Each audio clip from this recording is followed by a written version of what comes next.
Hello students, welcome back to the online classes of Padma Group of Education Lili Laxmangarh. हमने अपने last video में मूल अनुपाती सूत्र और अणुसूत्र के बारे में जाना था और सीमांत अभिकर्मक के बारे में भी बता दिया था। आज हमारा नेक्स्ट टॉपिक क्या है? विलयन। आज हम विलयन के बारे में सीखेंगे। किसके बारे में सीखेंगे? विलयन के बारे में। इंग्लिश में बोलते हैं इसी को सॉल्यूशन। क्या बोलते हैं? सॉल्यूशन। विलयन क्या होता है? विलयन क्या होता है? विलयन होता है दो या दो से अधिक पदार्थों का समांगी मिश्रण। दो या दो से पदार्थों का क्या होगा? समांगी मिश्रण। जब दो या दो से अधिक पदार्थों को मिश्रित किया जाए और वो भी कैसा? समांगी। देखो दो तरह का मिश्रण होता है। मिश्रण कितने प्रकार का होता है? दो। मिश्रण होता है दो प्रकार का। समांगी होता है एक तो, और एक क्या होता है? विषमांगी। समांगी मिश्रण का मतलब तो वह मिश्रण है जिसमें जो घटक हमने मिलाए हैं वो एक दूसरे में पूर्णतः घुल मिल जाए। पूर्णतः घुल मिल जाए तो वो है समांगी मिश्रण। जैसे कि नींबू पानी या शिकंजी है, उसमें पानी में जब हम शिकंजी या नींबू या नमक डालते हैं तो वो एकदम पूरा घुल मिल जाता है, पानी जैसा ही लगता है। कुछ अलग से हम नमक अलग नहीं दिखता है, उसमें चीनी अलग नहीं दिखती है, ठीक है। नींबू थोड़ा बहुत दिखता है, पूर्णतः घुल मिल जाता है और रस पूरा मिल जाता है। तो नींबू पानी अपना क्या है? समांगी मिश्रण है। जल आप पानी में नमक डाल दो, वो क्या है? समांगी मिश्रण है। मतलब कि एक दूसरे में पूर्णतः अगर घुल मिल गए तो वो समांगी मिश्रण। और विषमांगी मिश्रण क्या हुआ? विषमांगी मिश्रण ऐसा मिश्रण होता है जिसमें घटक एक दूसरे में पूर्णतः नहीं मिलते। जैसे आपने एक कटोरा लिया, उसमें थोड़ी सी मिट्टी डाल दी, रेत, उसी में थोड़े से कंकड़ पत्थर डाल दिए, उसी में आपने थोड़ी सी चीनी डाल दी, उसी में आपने क्या डाल दिया?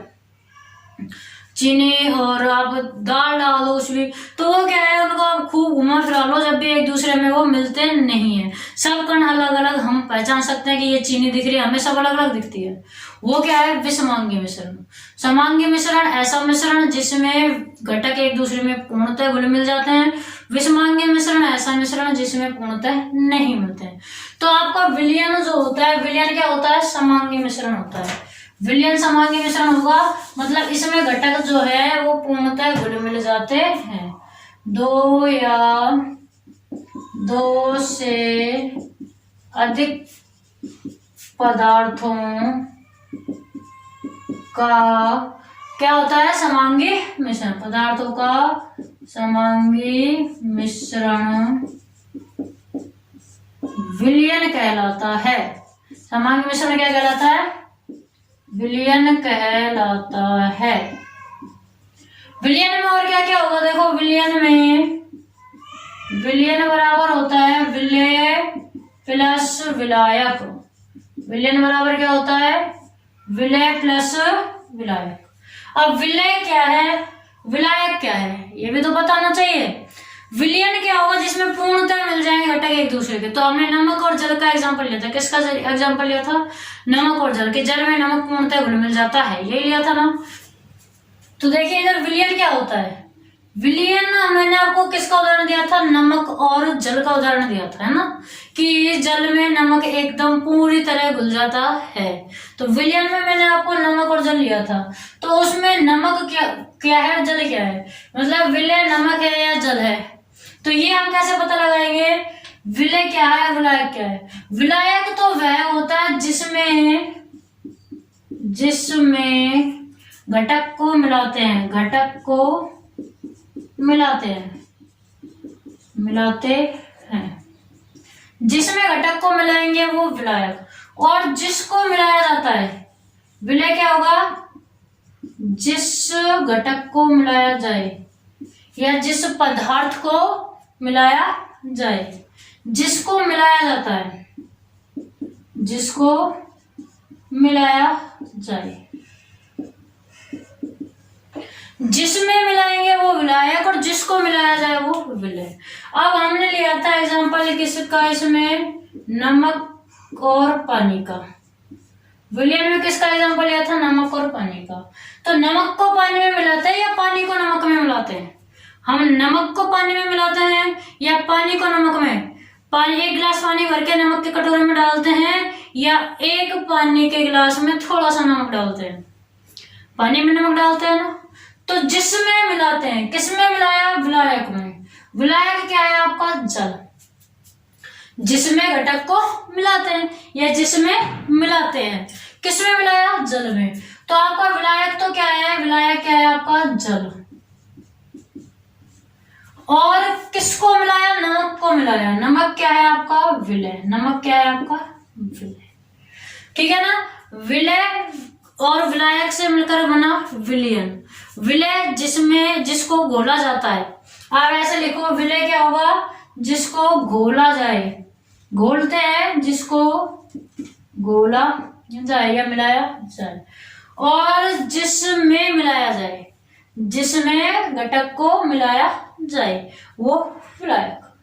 अब देखो, विलयन पढ़ लिया, समांगी विषमांगी मिश्रण बता दिया, विलय किससे मिलकर बना विलयन बता दिया। अब विलयन की सांद्रता को हम किस किस प्रकार से प्रदर्शित कर सकते हैं? किसी विलयन की सांद्रता को हम निम्न चार प्रकार से प्रदर्शित कर सकते हैं।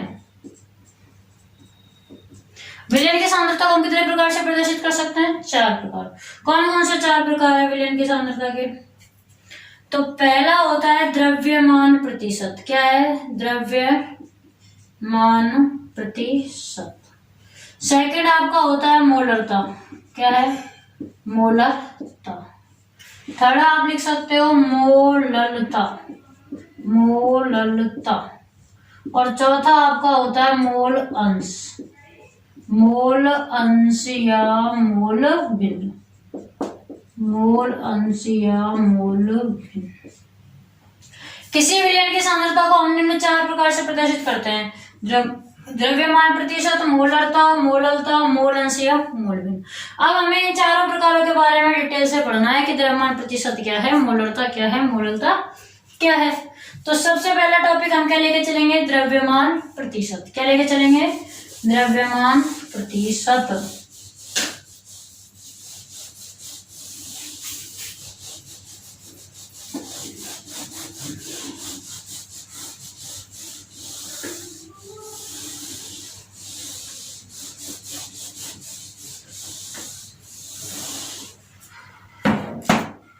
देखो, पहली है विलयन की सांद्रता ज्ञात करने के अपना द्रव्यमान प्रतिशत। द्रव्यमान प्रतिशत क्या होता है? द्रव्यमान प्रतिशत क्या होता है? तो विलय और विलायक दो ही चीज होती है अपने पास में। तो द्रव्यमान प्रतिशत कब निकलेगा? जब विलय का वार, विलय का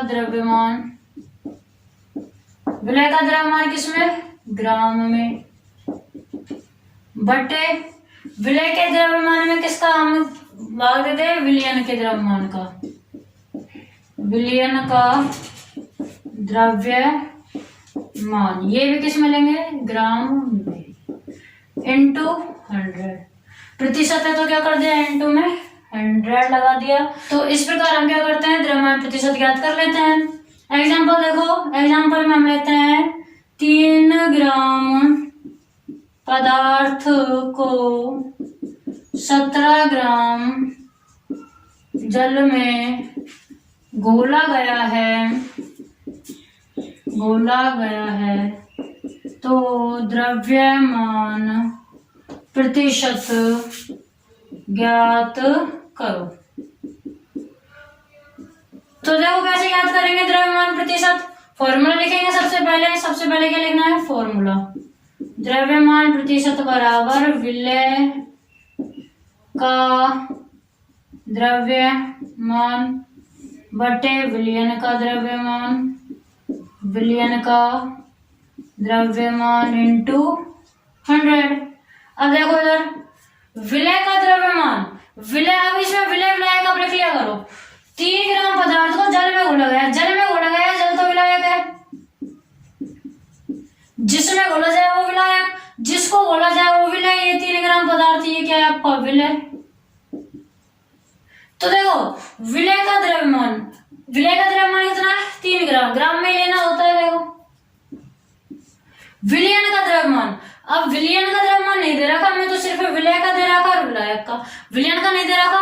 विलयन को मैंने आपको बताया था क्या होता है, विलय प्लस विलायक, दोनों को जोड़ दो विलयन आ जाएगा। तो जोड़ दो दोनों को, 3 में क्या ऐड करना है आपको 17। भाई विलय का और विलायक का दोनों का जोड़ देंगे, विलयन का आ गया। और इनटू में आपके पास क्या है 100, तो 3/17 20 गुना 100, 20 पंजो 15। तो द्रव्यमान प्रतिशत आपका क्या आ गया 15, ठीक है ना। द्रव्यमान प्रतिशत क्या आ गया आपका 15, और प्रतिशत है तो क्या लगाना है आपको परसेंट 20 में लगाना। इस प्रकार आपको द्रव्यमान प्रतिशत निकालना है। यहाँ आपको विलय और विलायक का दिया हुआ था ग्राम में भार, आपको हो सकता है विलय और विलयन का डायरेक्ट दे दे। अगर विलयन का डायरेक्ट मिल जाए तो आपको जोड़ने नहीं है। ऐसे भी हो सकता है कि 3 ग्राम पदार्थ को जल में घोलकर विलयन का आयतन 20 ग्राम हो जाता है, तो द्रव्यमान प्रतिशत ज्ञात कीजिए। अब जब विलयन का ही दे दिया हमें, तो हमें डायरेक्ट विलय का बट्टे विलयन का ही रहना है, 3/20, फिर 20 और 3 को जोड़ने में तो लग जाना, ठीक है ना। अब नेक्स्ट हम अपना अगला कॉन्सेप्ट कौन सा है, मोलरता। अगला कॉन्सेप्ट कौन सा है अपना, मोलरता।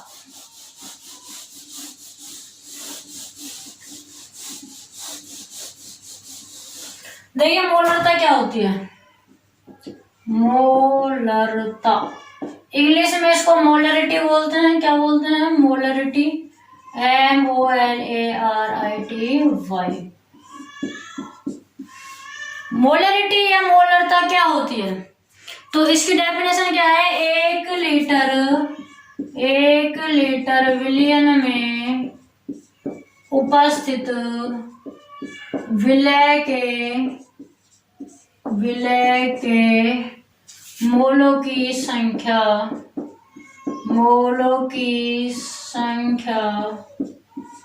मोलरता कहलाती है।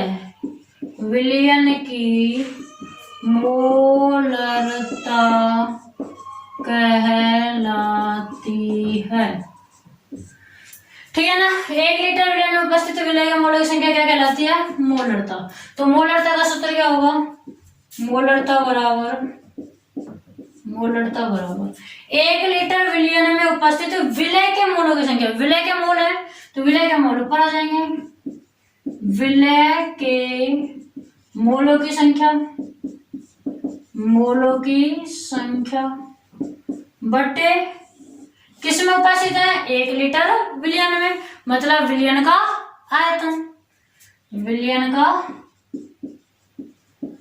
आयतन, और आयतन किस में, लीटर में, ठीक है ना। विलय के मोलों की संख्या बटे विलयन का आयतन, और आयतन किस में लेना है आपको, लीटर में। या मोलरता को और क्या लिख सकते हैं हम, देखो मोलों की संख्या का एक फॉर्मूला होता है। मोलों की संख्या बराबर क्या होती है, मोलों की संख्या बराबर होती है परमाणु भार, उसका मोलों की संख्या यानी विलयन का परमाणु भार या विलयन का भार बटे अणु भार। क्या होती है मोलों की संख्या का सूत्र आपका, विलय की मात्रा बटे, देखो मोलों की संख्या बराबर होती है विलय की मात्रा बटे विलय का अणु भार। मोलों की संख्या क्या होती है, विलय की मात्रा बटे विलय का अणु भार। तो देखो मोलरता बराबर हमें निकालेंगे, तो मोलों की संख्या की जगह हम ये सूत्र लगा सकते हैं, विलय की मात्रा,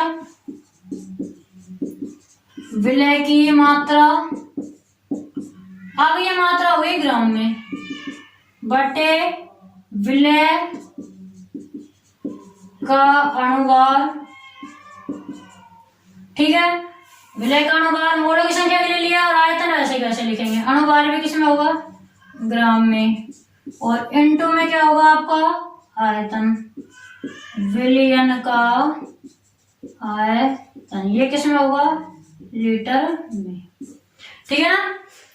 मोलों की संख्या का सूत्र हमने यहां से रख दिया, विलय की मात्रा बटे विलय का अणुभार, और ये आयतन लीटर में था। ऐसे कैसे क्यों लिखे दो सूत्र, क्योंकि जरूरी नहीं है आपको क्वेश्चन में सिर्फ मोलों की संख्या और आयतन दिया हुआ हो।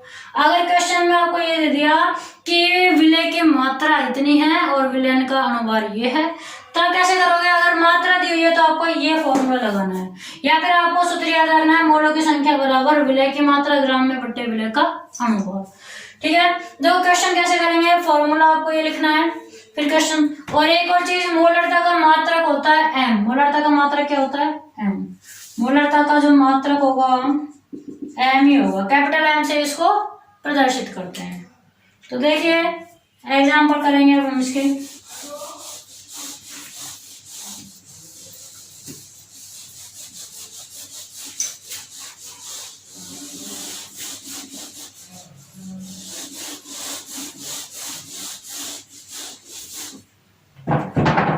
देखिए एग्जाम्पल देखते हैं, मोलरता का क्वेश्चन लिखेंगे। सबसे पहले 3 लीटर विलयन में 3 लीटर विलयन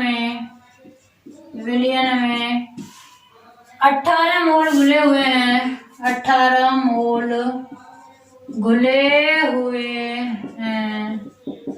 तो अब 18 मोल घुले हुए हैं, तो आपको क्या याद करने है, विलयन की मोलरता याद करो, विलयन की मोलरता ज्ञात करो, मोलरता ज्ञात करो। तो विलयन की मोलरता बराबर क्या होगी, मोलों की संख्या दी हुई है तो डायरेक्ट से तो लगाएंगे, विलय के मोलों की संख्या यानी कि 18 बटे विलय का आयतन। विलयन का आयतन क्या है 3, 3 से की 18, तो मोलरता डायरेक्ट आ गई 6 मिलियन। अगर आपको ग्राम में दे रखी हो, जैसे सेकंड क्वेश्चन हम बात करें, अगर आपको क्वेश्चन इस प्रकार मिले कि 4 ग्राम NaOH को 4 ग्राम NaOH को 10 ग्राम 4 ग्राम NaOH को जल में घोलकर आयतन 2 लीटर कर लेते हैं। NaOH को जल में घोलकर आयतन 10 लीटर, आयतन 2 लीटर कर लेते हैं, तो विलयन की मोलरता ज्ञात करो, मोलरता ज्ञात करो। तो कैसे ज्ञात करेंगे, अब इसमें हमें ग्राम में मात्रा दे रखी है, यानी कि विलय के मोल बटे विलयन का आयतन सूत्र नहीं लगेगा। अब मोलों की संख्या को भी हमें ग्राम में चेंज करना पड़ेगा। क्या सूत्र लगेगा, मोलरता बराबर, अब इसमें सेकंड वाला सूत्र लगेगा कि विलय की ग्राम में मात्रा, विलय की ग्राम में मात्रा बटे विलय का अणुभार, विलय का अणुभार, और गुणा में क्या था, आयतन था, किसमें, लीटर में। किसका था, विलयन का। किसका था, विलयन का आयतन लीटर में। विलय की ग्राम में मात्रा कितने ग्राम है, NaOH को मिला रहे हैं जल में, जल आपका विलायक है, जल है विलायक, NaOH आपका क्या है, विलय। तो विलय की मात्रा 4 ग्राम, विलय का अणुभार, NaOH का अणुभार देखो, Na का अणुभार मैंने आपको बताया था 11 नंबर पर आता है, तो 22 नहीं होता बल्कि कितना होता है 23, प्लस ऑक्सीजन 8 पर 16, हाइड्रोजन आता है 1 पर, तो इसका होता भी क्या है 1 ही। ये तो हो गया अणुभार, ये तो क्या हो गया आपका अणुभार। अब आगे गुणा भी तो करना है, किससे, आयतन से, किसके, विलयन के आयतन से। विलयन का आयतन क्या दे रखा है आपको, आयतन क्या दे रखा है, 2 लीटर दे रखा है, 2 से। तो देखो 2 से ये 2 बार क्या हो जाएगा, कैंसिल हो जाएगा, 2 बटे इन सबको ऐड करना है, 16 17 3 20 20 40, तो ये आपका 2 से फिर से कैंसिल हो जाएगा, 1/20। 20 से 1 को डिवाइड करोगे तो 20 पंजो 100, 0.5 सही आएगा क्या, 0.05 आएगा, क्या आएगा 0.05 है। देखो 0.05 इंटू 20 कर लो, 20 पंजो 100, कितने अंक के बाद, 2 अंक के बाद, तो 1 सही है। क्या आएगा 0.05 M, यानी कि मोलरता। तो स्टूडेंट्स हमने आज 2 तरह से विलयन की सांद्रता को प्रदर्शित करना सीख लिया। नेक्स्ट वीडियो में हम मोलरता और मोल अंश या मोल भिन्न के बारे में जानेंगे। Okay, thank you.